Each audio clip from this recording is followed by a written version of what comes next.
As I will mention several times in this recording, this is only my second attempt at carving. It may actually be my third, but we'll go with two.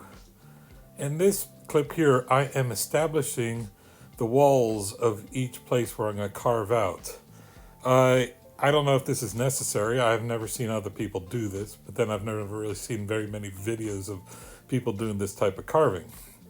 But it seems to me that it's a good idea to do this, so I'm using an X-Acto knife to establish these walls.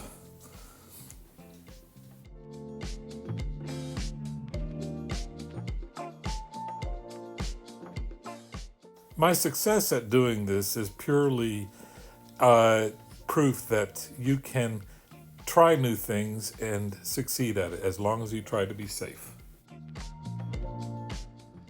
A famous sculptor was once asked how he made such beautiful works of art, and he said he took a block of granite and he just removed everything that didn't look like whatever he was carving. Well, now I've taken a block of wood, marked out what I want to carve out, and I need to remove everything that doesn't look like a Celtic knot. This is actually looking pretty good right now. In my layout, I have a couple mistakes here. I'm just going to see if I can do something with them. I'm not really sure how I'm going to deal with it, but it's looking pretty good in my opinion. And now I start carving. I am most definitely not the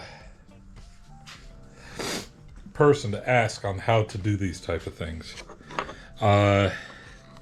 This is literally only the second time I have done any kind of hand carving into wood, and so I am learning.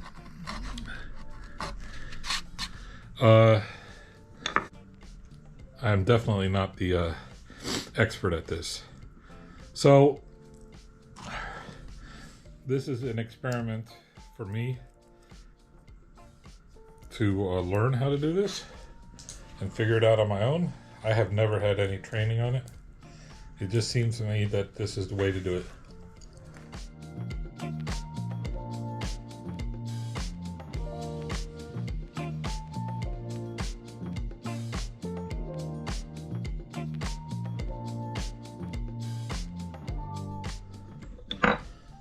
Alright, so this is what's working for me right now. This may not be the right way of doing this. It probably isn't. But this is what's working for me at this moment. So I'm using the chisel that has a little 90-degree cutout on it. And then earlier I had established my walls with the X-Acto knife. And what I'm doing right now, holding my hand above the chisel like this.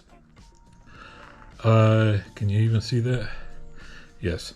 Anyways, holding my hand above the chisel like this, and with my other hand pressing against the heel of it, and basically following the cutout that I made. Now, I'm pressing back with my hand here, this hand here. I'm pressing back to help control the cut. And so I make my first two cuts following the wall. I went too far there. But now I can hog out the center. And I'm also doing a little rock here to cut without getting it to go wild on me. Last thing I want to do is have this go and make a big old gouge in the rest of the project. So, and then it's just a matter of clean up. Now, I might very well be quitting too soon on the cleanup and the whole project, but I come in here with this other bit here to get that straight edge that shows up here. There you go. And lo and behold, we have 2, 4, 8 cutouts there. I am by far nowhere near an expert at this, but this is what I've learned so far.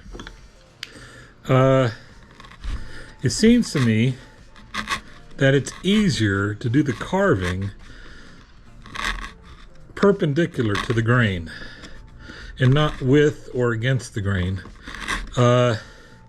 When you're with or against the grain, it wants to dig in really deep, and then you lose control of your cut. So now I might be wrong, or this just might be my personal experience. We'll just go ahead and chalk it up as me being wrong and that it is my personal experience. But considering this is my very first attempt at this type of thing, or really second attempt, I'm rather pleased on how this is coming out.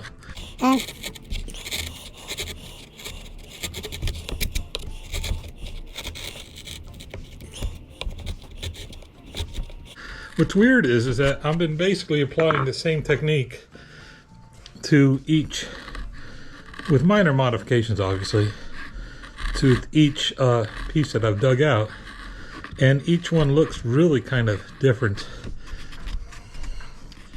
Sort of checking the depth. I think I want that just a smidge deeper.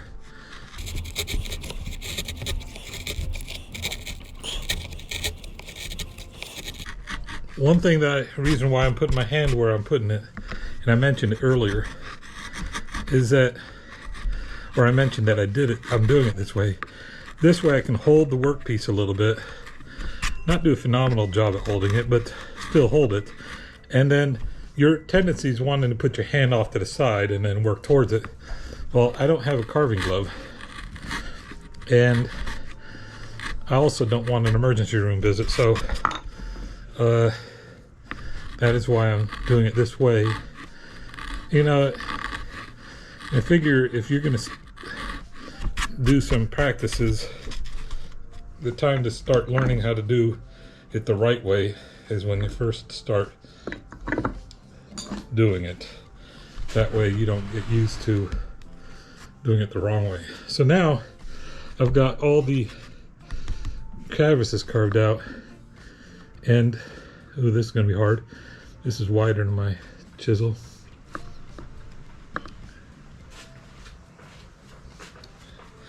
This is a regular chisel, and this is a 1/4 inch. I was kind of hoping not having to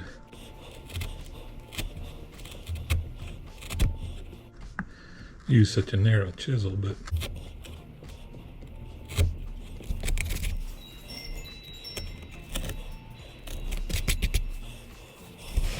let's see how this works. Now,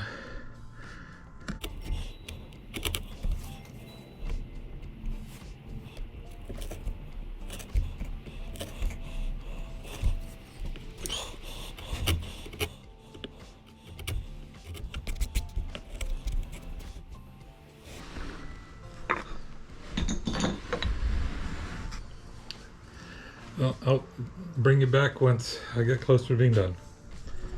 All right, this is completed, and I think it looks rather nice. It is not perfect, but what in life ever is. And what I did was I put a coat of stain, which I rarely use, but I thought it was necessary in this case to really kind of highlight the carving. So, and it did exactly what I was hoping it would do, and I think it came out very nice. And what I did was, because as I've mentioned before, I'm rather lazy. If somebody were to have it sitting on the other side, rather than carving another one, I would burn into that side instructions appropriate for the user.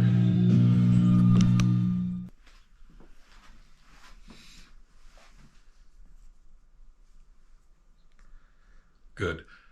Finally, after every woodworking project, you should always count your fingers. You end with 10. Good job.